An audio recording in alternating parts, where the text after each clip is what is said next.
Okay, so ito naman ang pag-usapan natin dahil mainit pa rin mga kababayan ang ginawa nitong si Robin Padilla na di umano ay siya ang kasama sa pagtakas nitong si Senator Bato. Mga kababayan, isang dating stunt woman ni Robin Padilla ang naghamon sa kanya ng suntukan. At sinabi pa nito na peking Muslim daw itong si Robin Padilla, mga kababayan. Ito po, grabe yung galit ng Ale. Okay? Dahil sinabi pa nito na talagang nagpapanggap lang daw na Muslim itong si Senator Robin.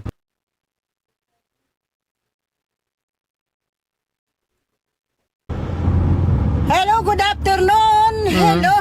Isang linggong pag-ibig dyan sa Senado. Ang galing nyo, no? Manang-mana kayo talaga kay Duterte. Yan mga style ng Duterte, style Duterte. Style ng Robin, nasaan ka na ngayon? Anong sinasabi mo? Kaya hindi ka mo pupunta dahil mga sinasabi mo, ha? Ngayon, ikaw ang walang hiya na Muslim. Huwag mo nang gamitin yung Muslim dahil hindi ka naman talaga Muslim, ginamit mo lang eh. Lintik ka eh. Yawa ka, Robin. Yawa ka. Nakikilala mo itong mukha ko? Stunt woman mo ito nung araw. Kasama mo ako. Gusto mo magsuntukan tayo pag uwi ko dyan. Tingnan ko eh. Kahit hindi na ako nag-iinsayo. Hayop ka eh. Kahit ako babae, Muslim ako, converted, pero ginawa mo, hayop ka sa Senado, binaboy niyo yung Senado. Galit na galit. Nayawa ka? Ha? Nung klase ka, ha? Pumunta ka ng dahig. Ramadan, nakikipaghalikan ka, yan ba Muslim? Alaka, grabe mga kababayan. Oo, naalala ko yun. Di ba? Nakikipaghalikan siya doon sa mga tawag dito, yung mga tao doon. Yung mga DDS. Tapos kumain pa ng barbecue mga kababayan. Itong si Robin Padilla. Di ba? Barbecue yun eh. O baboy yun eh. Hindi mo ginagalang binababoy mong Muslim sa Pilipinas. Pag uwi ko dyan, suntukan tayo. Alam mo ba yung TV series mo? Namumukhaan mo ba ako? Ayop, kakala mo kung sino ka na. Tapos gagamitin mo pa yung gobyerno, yung batas na wala sa ayos kayo dyan. Kaya dapat yan, abulis na yan Senado na yan. Pag hindi nagpalit ng SPE, abulis. Sa totoo lang, napakababoy nyo na binaboy nyo yung konstitusyon, binaboy nyo yung batas. Wala kayo sa kalingkingan ng House. Yung mga walang hiya kayo. Totoo naman, totoo. Wala talaga sila sa kalingkingan ng House. Kita ng marami yan. Talagang DDS lang ang magsasabi na magaling ang mga senador. Basta mga Duterte alay, mga sindikato. Yan, totoo yan. Sindikato sa drugs, sindikato sa tawag nito, flood control, sa pera ng bayan, kung paano nila gawa ng paraan. Maliit pa itutulak nyo kay PBBM, itutulak nyo sa kaming bayaran. Muslim ako pero ayoko magalit. Pero yung ginagawa mo ngayon, nakakagalit, nakakasuka ka. Ako may napanood mga kababayan. Nakikita nyo ba sa Facebook or kaya sa YouTube yung Tattoo sa Kalye? Yun yung pangalan ng kanyang vlog, ng channel niya or page.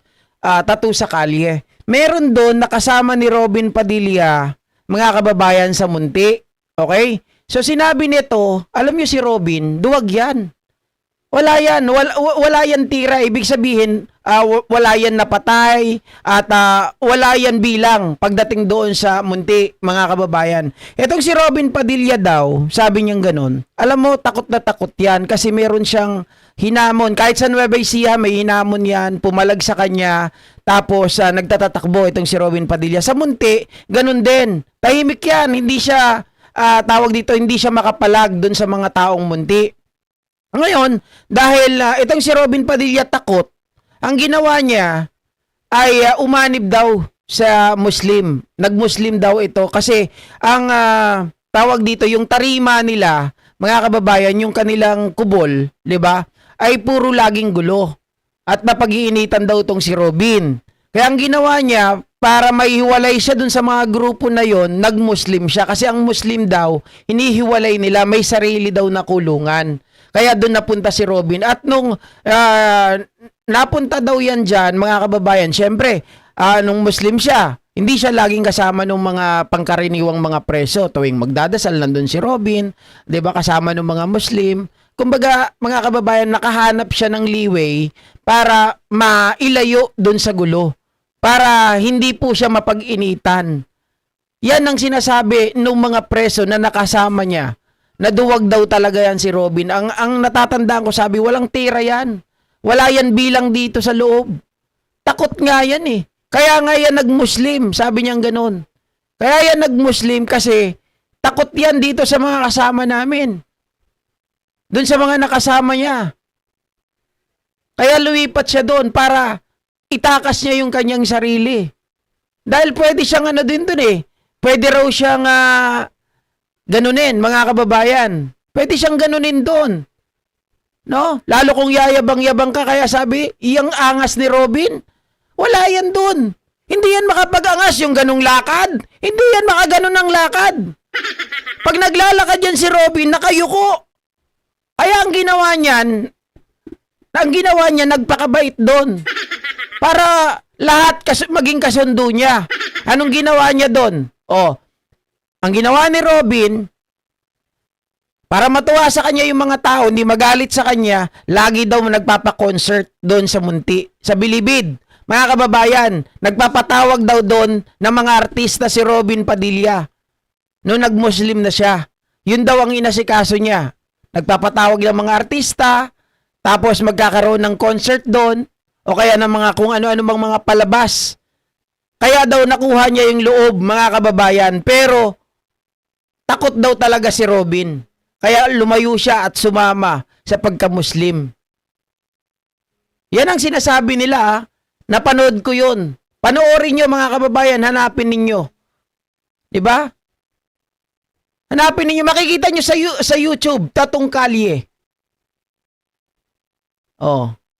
Kasi doon, kinukwento nila yung mga galing ng Munti, galing ng Iwahig, yung mga Okso, yung mga Bahala, yung mga Sputnik, lahat kinukwento nila kung ano yung mga nangyari sa kanila doon hanggang sa makalaya sila, ano yung nangyari, mga pinatay nila, yung gulo sa loob ng Munti, ng Bilibid, ng Iwahig, kinukwento nila lahat.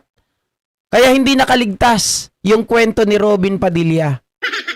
Na malayong malayo daw si Robin Padilla ngayon na nasa laya siya at nung siya po ay nasa loob dahil wala, lalakad daw yan, nakababa yung kanyang mukha.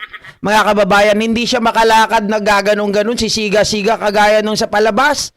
'Di ba? Yung sa palabas, yung balikat niya lagi nakaganon. Wala daw, nakababa ang balikat, nakababa ang mukha. Ganon daw si Robin Padilla. Mga kababayan, takot. 'Di ba? Mayabang lang pag dito kasi maraming gwardiya. Doon wala siyang gwardiya eh. Kaya nag-Muslim. Tama yung sinasabi ni ate. Binababoy ng mga kagaya ni Robin Padilla ang Senado.